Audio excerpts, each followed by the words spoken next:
Abandoned hospital. Nowadays, owners of abandoned hospitals often open up those hospitals to the general public and give tours. There is actually a hospital in my area that does these ghost tours. I've never really believed in ghosts, but I did decide to go on the tour once. And the reason I went was because of a time when I had broken into and explored the hospital long before it had been open to the public. I wanted to see how much had changed. There was nothing scary about the ghost tour or the hospital.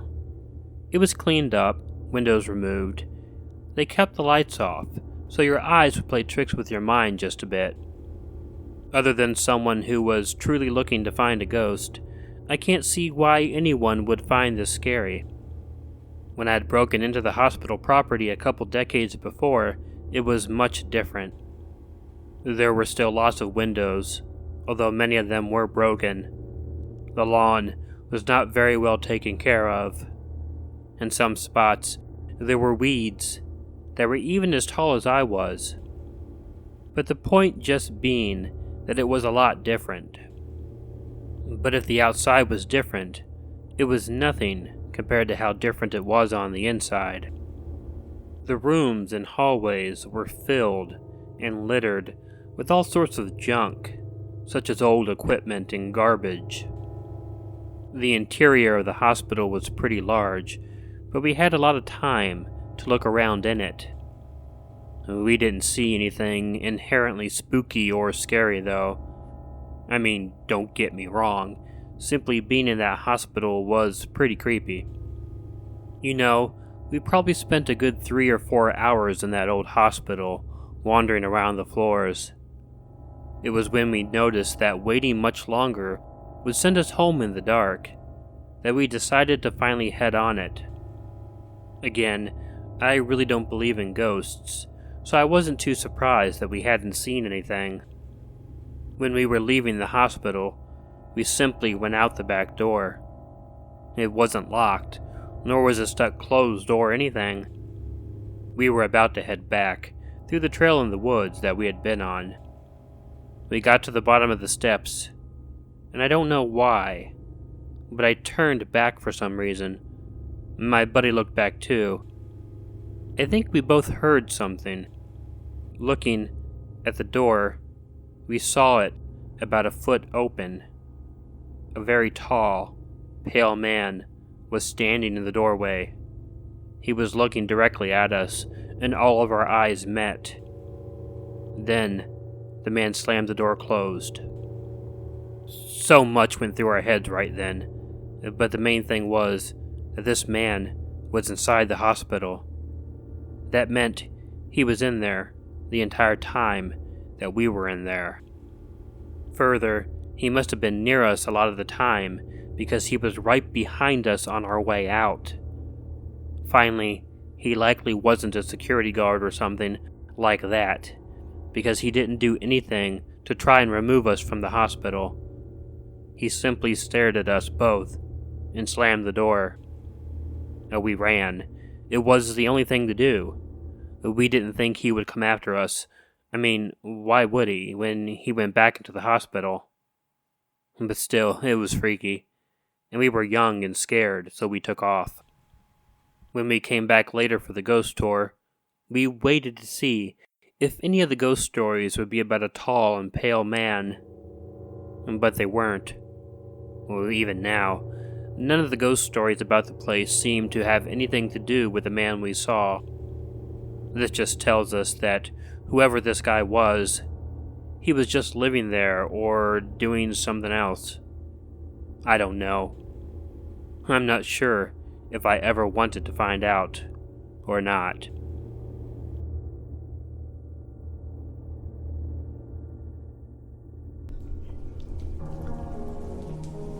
The complex corridors of this abandoned asylum were the idea behind its design. It was done to confuse the patients, and if they were confused, they were more likely to stay in their common area rather than exploring the labyrinth of walkways and stairs. It was getting late, and I remember the rain, which was pouring, and the wind was blowing steadily, After a long journey, the asylum finally stood before me. The plan was just to go in, get some shots using specialized lighting, and then get out again. The door was partly open, as if they were waiting a guest. I thought about this for a while and laughed before entering the grand reception. Any photographer knows that feeling when they have a new canvas to play with, and this was no exception. I started making notes on areas to visit so that I didn't lose time by walking through the entire asylum. I'd been scouting for around 25 minutes when I first heard something. I was walking down a corridor which ran the entire length of the asylum. It was the one place that connected all of the buildings, the meeting place of the many complexities. The corridor was sectioned by heavy-duty fire doors. I know a little about this type of door, and it takes a significant amount of effort to move one and approximately 20 seconds to close. When it closes, it makes an unmistakable thud. In an abandoned place, you can hear a pin drop. So when the corridor was filled with the exact thud, I knew I wasn't alone. My mind tried to come up with every logical explanation possible. Pigeons? Nope. They can't move fire doors. An animal? Nope. Not them either. A wind, perhaps. There wasn't even a breeze inside this place. Okay, I thought. It must be another person. Maybe a copper thief. Probably. Hopefully. I continued to move much more delicately than before, mostly looking over my shoulder instead of where I was going. The next thing that happened stopped me dead in my tracks. The heavy footsteps were calm and well-timed. I knew whoever it was already had a minimum of 20 seconds on me, so I decided to do what anyone else would. Leave. Taking the left-hand corridor would lead me to the joining corridor. Then up the stairs, take a right and the exit is right there. I moved quickly and quietly, following the directions in my head, and then... wait. What? Pausing for breath, heart beating faster. I could hear the sound of footsteps getting quicker, getting louder. The reality hit me hard. My directions were wrong. I hadn't been to this part of the asylum before. My mental map disintegrated, and the footsteps were so close that they must have been where I was standing just before I decided to make a break for it. Panicking, I burst into a run, abandoning all hope of being silent in my escape. Making the typical horror movie mistake, I took the next door, which happened to be one of the several patient cells, and hid myself around the back of the door. With just the sound of my heartbeat exploding in my eardrums, the sound of the footsteps disappeared. At that time, I was hoping to hear a security guard's radio, or a calming whistle, anything that would help me figure out what was behind the footsteps. Slowly moving to get more comfortable as I hid, my camera's tripod hit the wall loudly, and in less than a second, the footsteps started again. They were just around the corner. I braced for impact. At least I would get to find out who this was. The collection of horror films I've watched in the past certainly wasn't helping.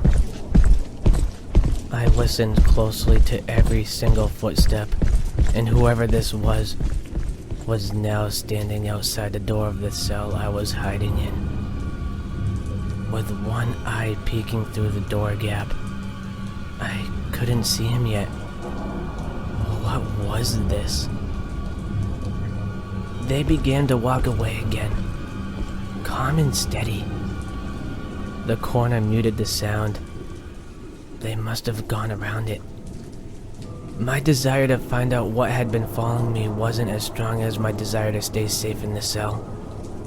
So I stayed and listened to the footsteps getting further and further away, followed by the familiar thud as the fire door closed. Then silence. After 30 whole minutes of silence, I got up and got ready to get out, striding as fast as my legs would take me back along the corridor. I took a left and quickly realized that this was the left I was supposed to take earlier. Stop. Senses running wild. No noises. No footsteps. Move! Up the stairs. Next right. Reception. The door is closed. I couldn't remember if it was me who closed it, but I assumed it was. Part of me thought that when I tried to turn the handle, it would be locked and I would be trapped in here with whoever the footsteps belonged to. I tried to shake the thought. The handle turned as I stepped out. I've never been happier to feel the rain on my face. I didn't find out who or what it was that followed me that night. I keep telling myself that it was just another curious explorer. But we'll never know for sure.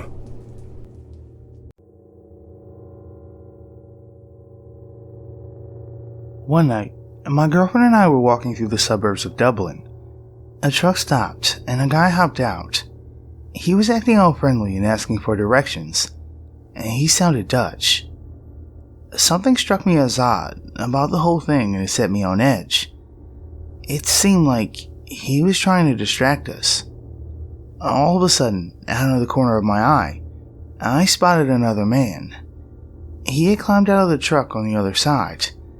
He had gone all the way around the back of the truck. He was trying to sneak up behind us. I quickly grabbed my girlfriend by the arm and walked straight toward the sneaky guy. He backtracked really quickly when he realized he had been seen. The first guy was all like, "Come on, we mean no harm." But he was also talking to the other guy in Dutch. My girlfriend just started running and I followed her. We didn't stop running until we were far away from the weird guys in their truck. And that was when my girlfriend told me she understood Dutch.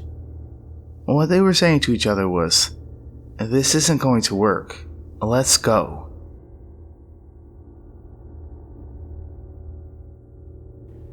Hey all, Killer Orange Cat here. First I want to thank Grimtale Brothers and Goodnite Goosebumps for taking part in this collaboration. After listening to this video, please go to their channel to hear the other 2 parts of the video, and then subscribe to their channel if you're not already. They are both very talented channels, and you definitely will not be disappointed. In the meantime, if you like this video, please let me know by hitting the like button. If you're not already subscribed to Killer Orange Cat, please consider subscribing by using the button below, or using the icon of Ichigo the cat that will appear at the end of this closing. Feel free to leave me a comment to let me know what you thought of the video, and consider sharing it with someone you think might enjoy it.